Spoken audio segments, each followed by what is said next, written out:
ಇದು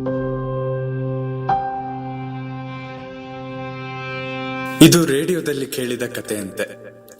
Shri gym Wallis ಅವರ ಹೂ speaks for god ಎಂಬ ಪುಸ್ತಕದ ಹೃದಯ ಸ್ಪರ್ಶಿ ಘಟನೆಯನ್ನ ತಿಳಿಸಿದವರು ಹೆಡ್ವಿಗ್ ಲೂಯಿಸ್ ಮಹಾಶಯರು.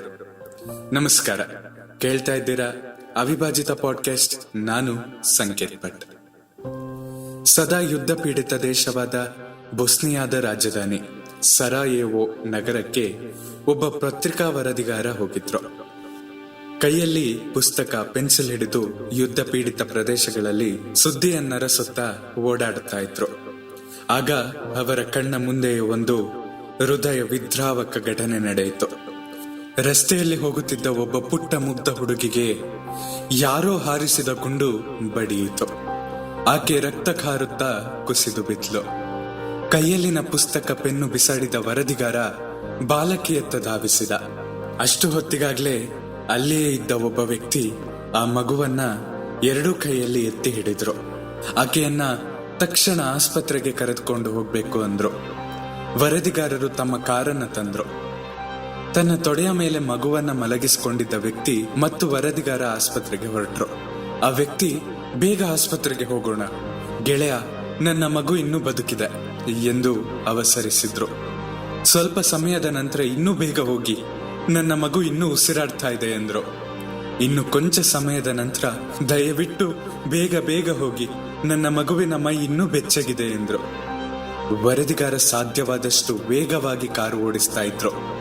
ಕೊನೆಯಲ್ಲಿ ಆ ವ್ಯಕ್ತಿ, ಅಯ್ಯೋ ದೇವರೇ, ನನ್ನ ಮಗುವಿನ ಮೈ ತಣ್ಣಗಾಗ್ತಾ ಇದೆ, ದಯವಿಟ್ಟು ಇನ್ನೂ ಬೇಗ ಹೋಗಿ ಎಂದು ಗೋಗರೆದ್ರು. ಕೊನೆಗೂ ಅವರು ಆಸ್ಪತ್ರೆ ಮುಟ್ಟಿದ್ರು. ಆದರೆ ಮಗುವನ್ನು ಪರೀಕ್ಷಿಸಿದ ವೈದ್ಯರು, ಮಗುವಿನ ಪ್ರಾಣ ಈಗಾಗಲೇ ಹೋಗಿಬಿಟ್ಟಿದೆ ಎಂದ್ರು. ಆ ವ್ಯಕ್ತಿ ಬಿಕ್ಕಳಿಸಿ ಬಿಕ್ಕಳಿಸಿ ಅಳ್ತಾ ಇದ್ರು. ವರದಿಗಾರರಿಗೆ ಹೃದಯವನ್ನೇ ಹಿಂಡಿದಂತಾಯ್ತು. ಅವರ ಕಣ್ಣಲ್ಲೂ ನೀರು ತೊಟಕಿತ್ತು. ಇವರಿಬ್ಬರ ಕೈಗಳು ರಕ್ತಮಯವಾಗಿದ್ದರಿಂದ ಕೈ ತೊಳೆದುಕೊಳ್ಳಲು ಹೋದ್ರು. ಆಗ ಆ ವ್ಯಕ್ತಿ, ನಾನು ಆ ಹುಡುಗಿಯ ತಂದೆಗೆ ಮಗು ಸತ್ತು ಹೋಯಿತೆಂದು ಹೇಗೆ ಹೇಳಲಿ? ಆತನ ಹೃದಯವೇ ಹೊಡೆದು ಹೋಗಬಹುದು ಎಂದ್ರು. ಕೈ ತೊಳೆಯುವುದನ್ನ ಗಕ್ಕನೆ ನಿಲ್ಲಿಸಿದ ವರದಿಗಾರ ಆ ವ್ಯಕ್ತಿಯತ್ತ ನೋಡಿ, ಏನಂದ್ರೆ? ಅದು ನಿಮ್ಮ ಮಗು ಅಲ್ಲವೇ? ನಿಮ್ಮದೇ ಮಗು ಅಂತ ನಾನು ಅಂದ್ಕೊಂಡಿದ್ದೆ ಎಂದರು. ಆ ವ್ಯಕ್ತಿ ವರದಿಗಾರನ ಕಡೆ ನೋಡಿ ಶಾಂತ ಧ್ವನಿಯಲ್ಲಿ ಹೇಳಿದ್ರು, ಆ ಮಗು ನನ್ನ ಮಗುವಲ್ಲ, ಆದರೆ ಅವರೆಲ್ಲ ನಮ್ಮ ಮಕ್ಕಳೇ ಅಲ್ಲವೇ? ಇಂತಹ ಘಟನೆಗಳು ನಮ್ಮ ಕಣ್ಮುಂದೆಯೇ ನಡೆಯಬಹುದು.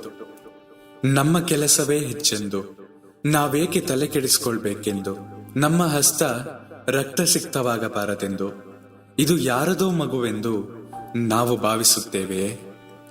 ಬಸವಣ್ಣನವರ ವಚನವನ್ನ ಸ್ವಲ್ಪ ಬದಲಾಯಿಸಿಕೊಂಡು, ಇವನಾರವ ಇವನಾರವ ಇವನಾರವ ಎಂದೆಣಿಸಿದರಯ್ಯ, ಇವ ನಮ್ಮವ ಇವ ನಮ್ಮವ ಇವ ನಮ್ಮ ಮನೆಯ ಮಗನೆಂದೆಣಿಸಯ್ಯ ಎಂದುಕೊಂಡರೆ ಇಂತಹ ಸಂದರ್ಭಕ್ಕೆ ಅರ್ಥಪೂರ್ಣವಾಗುತ್ತದೆಯೇ? ನಿಮ್ಮ ಅನಿಸಿಕೆಗಳನ್ನ ನನ್ನ ಬಳಿ ಹಂಚಿಕೊಳ್ಳಿ. ನಿಮ್ಮ ಪ್ರೀತಿ ಹಾಗೂ ಪ್ರೋತ್ಸಾಹ ಸದಾ ಹೀಗೆ ನನ್ನ ಮೇಲೆ ಇರಲಿ. ಸದಾ ಕೇಳ್ತಾ ಇರಿ ಅವಿಭಾಜಿತ ಪಾಡ್ಕಾಸ್ಟ್. ನಾನು ಸಂಕೇತ್ ಭಟ್. ಧನ್ಯವಾದಗಳು.